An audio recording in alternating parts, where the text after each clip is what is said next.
HS first year আৰু second ইয়াৰৰ নিযুত মইনা আঁচনিৰ অনলাইন আবেদন তোমালোকে কেনেদৰে কৰিবা আজি এই ভিডিঅ'টোত মই তোমালোকক ষ্টেপ বাই ষ্টেপ দেখুৱাই দিম। যদি তুমি চেনেলটোত নতুনকৈ ভিজিট কৰিছা তেতিয়াহ'লে চেনেলটো ছাবস্ক্ৰাইব কৰিবলৈ নাপাহৰিবা আৰু তুমি তোমাৰ বান্ধৱীলৈ ভিডিঅ'টো শ্বেয়াৰ কৰিবলৈ নাপাহৰিবা যাতে তুমি আৰু তোমাৰ বান্ধৱী দুইজনে মিলি পেলাই নিজৰ এপ্লাইটো নিজৰ ঘৰতে বহি পেলাই তুমি কমপ্লিট কৰিব পাৰা। সো প্ৰথমে তোমালোকে এই ৱেবছাইটত আহিবা। এই ৱেবছাইটৰ লিংক মই ভিডিঅ'ৰ ডিছক্ৰিপশ্যন বক্সত দি দিম। তাৰ পৰা গৈ তোমালোকে ধুনীয়াকৈ এপ্লাইটো কমপ্লিট কৰি ল'বা। এইটো ৱেবছাইটত অহাৰ পিছত ওপৰত তুমি দেখা পাইছা এপ্লাই নিযুত মইনা, ইয়াত তুমি ক্লিক কৰি দিবা। ক্লিক কৰাৰ লগে লগে তোমাৰ আগত দৰ্পণৰ পৰ্টেলটো এনেকৈ খোল খাব।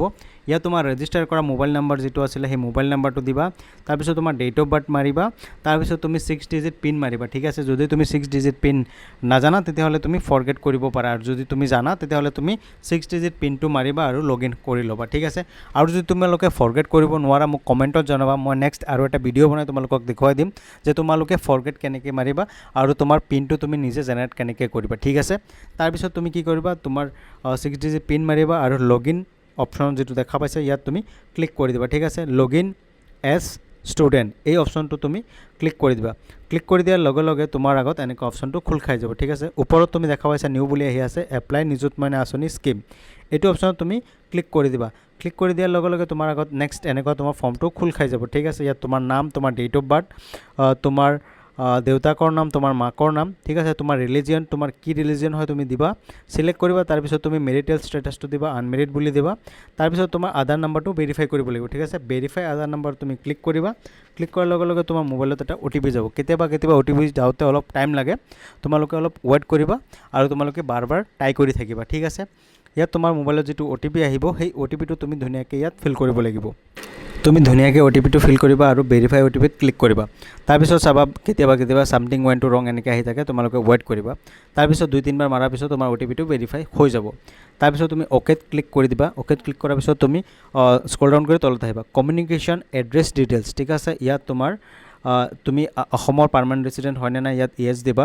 তাৰপিছত তোমাৰ ৰেচিডেন্সটো তুমি আৰবান নে ৰুৰেল, তোমাৰ যদি ৰুৰেল হয় ৰুৰেল দিবা, আৰবান হ'লে আৰবান দিবা। তাৰপিছত তোমাৰ ব্লকৰ নামটো কি আছিলে, ব্লকৰ নামটো তুমি চিলেক্ট কৰিবা। তাৰপিছত তোমাৰ গাঁও পঞ্চায়ত কোনটো হয়, গাঁও পঞ্চায়তৰ নামটো তুমি চিলেক্ট কৰি দিবা। তাৰপিছত তোমাৰ বেলেজৰ নামটো তুমি ইয়াত দি দিবা। ঠিক আছে, ইয়াত তুমি বেলিজৰ অপশ্যন তুমি ক্লিক কৰিলে আদাৰ্ছ বুলি অপশ্যন আহিছে, ইয়াত তুমি আদাৰ্ছৰ অপশ্যনত তুমি ক্লিক কৰিবা। তাৰপিছত তোমাৰ বেলিজৰ নামটো ইয়াত নিজে টাইপ কৰি দিবা। ঠিক আছে, নিজে টাইপ কৰিব পাৰিবা। ইয়াত তুমি নিজে টাইপ কৰি পেলাই তোমাৰ বেলিজৰ নামটো লিখি দিবা। তাৰপিছত তুমি দেখা পাইছা পিনক'ড। ঠিক আছে, তোমাৰ পিনক'ড কোনটো হয়, তোমাৰ নিজৰ যিটো পিনক'ড আছে পিনক'ডটো তুমি দিবা। তাৰপিছত তোমাৰ পুলিচ ষ্টেচনটো তুমি আদাৰ্ছ বুলি অপশ্যনটো দিবা। তাৰপিছত তোমাৰ পুলিচ ষ্টেচনৰ নামটো কি আছে, পুলিচ ষ্টেচনৰ নামটো তুমি ধুনীয়াকৈ লিখি দিবা। তাৰপিছত তোমাৰ নেম অফ LSC, ঠিক আছে, তোমাৰ সমষ্টি কোনটো হয় সমষ্টিৰ নামটো তুমি লিখি দিবা। তাৰপিছত তুমি স্ক্ৰল ডাউন কৰি তলত আহিবা একাডেমিক ডিটেইলছ। ঠিক আছে, একাডেমিক ডিটেইলছত তুমি লাষ্ট ক'ৰ পৰা তুমি মেট্ৰিক পাছ কৰিছা, ঠিক আছে, SSLC ক'ৰ পৰা পাছ কৰিছা সেই স্কুলৰ নামটো তুমি ধুনীয়াকৈ লিখি দিবা। তাৰপিছত বাকী একো চেঞ্জ কৰিব নালাগে, ইয়াত জাষ্ট তুমি স্কুলৰ নামটো লিখিলেই হ'ব। তাৰপিছত তুমি কি কৰিবা, স্ক্ৰল ডাউন কৰি তলত আহিবা, গোটেইখিনি সেম থাকিব, যেনেকৈ আছে তেনেকৈ থাকিব। তাৰপিছত তুমি আহিবা Aadhaar sheet bank details of student, তোমাৰ কোনটো বেংক একাউণ্টৰ লগত আধাৰ কাৰ্ড লিংক হৈ আছে, মানে DBT লিংক আছে, সেই বেংক একাউণ্টৰ তুমি মোবাইল নাম্বাৰটো দিবা। ঠিক আছে, ইয়াত তুমি প্ৰথমে কি কৰিব লাগিব, তোমাৰ নেম, বেংক নেম, তোমাৰ কোনটো বেংক হয় বেংকৰ নামটো তুমি ইয়াত ড্ৰপ ডাউনত পাবা। ইয়াত তুমি বেংকৰ নাম যিটো আছে তোমাৰ আধাৰ কাৰ্ড লিংক থকা বেংক একাউণ্ট আছে সেই বেংকৰ নামটো তুমি ইয়াত চিলেক্ট কৰি দিবা। তাৰপিছত বেংক ব্ৰাঞ্চ, বেংকৰ ব্ৰাঞ্চ ক'ত আছে, বেংকৰ ব্ৰাঞ্চৰ নামটো তুমি ইয়াত ড্ৰপ ডাউনত পাই যাবা, ইয়াৰ পৰা বিচাৰি ওলাই ল'বা। ঠিক আছে, সেই বেংকৰ ব্ৰাঞ্চটো তুমি সঠিক হিচাপে ডিটেইলছখিনি ভৰাবা, অলপ লাহে লাহে কৰিবা, অলপ ভালকৈ চাই ল'বা। ঠিক আছে, বেংকৰ ব্ৰাঞ্চটো তুমি চিলেক্ট কৰি দিবা। তাৰপিছত বেংক IFSC কোড, ঠিক আছে, ইয়াত তুমি চিলেক্টত ক্লিক কৰিলে বেংকৰ IFSC কোডটো আহি যাব যদি তুমি সঠিক হিচাপে ব্ৰাঞ্চটো চিলেক্ট কৰিছা। তাৰপিছত আধাৰ ছিডেড বেংক একাউণ্ট নাম্বাৰ, আধাৰ কাৰ্ডৰ লগত লিংক থকা বেংক একাউণ্ট নাম্বাৰটো তুমি ইয়াত ধুনীয়াকৈ ফিল কৰিব লাগিব। ঠিক আছে, তোমাৰ বেংক একাউণ্টৰ ডিটেইলছটো তুমি ধুনীয়াকৈ ফিল কৰিবা। ঠিক আছে, তাৰপিছত একাউণ্ট হোল্ডাৰ নেম, ঠিক আছে, তোমাৰ বেংক একাউণ্টত তোমাৰ নাম যেনেকৈ আছে তুমি ধুনীয়াকৈ তোমাৰ নামটো ফিল কৰি দিবা।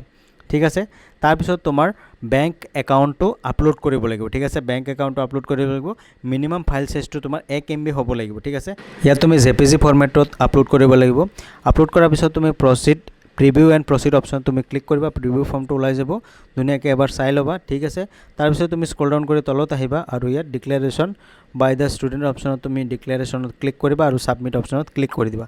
ছাবমিটত ক্লিক কৰাৰ পিছত অলপ ৱেইট কৰিবা, তাৰপিছত তোমাৰ আগত এনেকুৱা অপশ্যন আহি যাব ছাকচেছফুলি এপ্লাই ফৰ নিযুত মইনা আঁচনি, এনেকৈ আহি যাব। তুমি ডেছবৰ্ডত ক্লিক কৰিবা, ডেছবৰ্ডত ক্লিক কৰাৰ পিছত তোমাৰ এনেকৈ অপশ্যনটো খোল খাই যাব ডাউনলোড একনলেজমেণ্ট ৰিচিপ্ট, এই অপশ্যন তুমি ক্লিক কৰিলে তোমাৰ একনলেজমেণ্ট ৰিচিপ্টটো এনেকৈ ওলাই যাব আৰু তোমাৰ নিযুত মইনা আঁচনিৰ এপ্লাইটো কমপ্লিট হৈ যাব।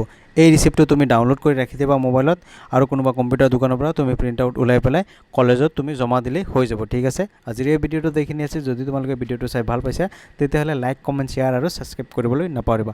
আৰু যদি তোমালোকে ফেচবুক বা ইনষ্টাগ্ৰামৰ পৰা চাই আছা তেতিয়াহ'লে পেজটো ফ'ল' কৰিবলৈ নাপাহৰিবা।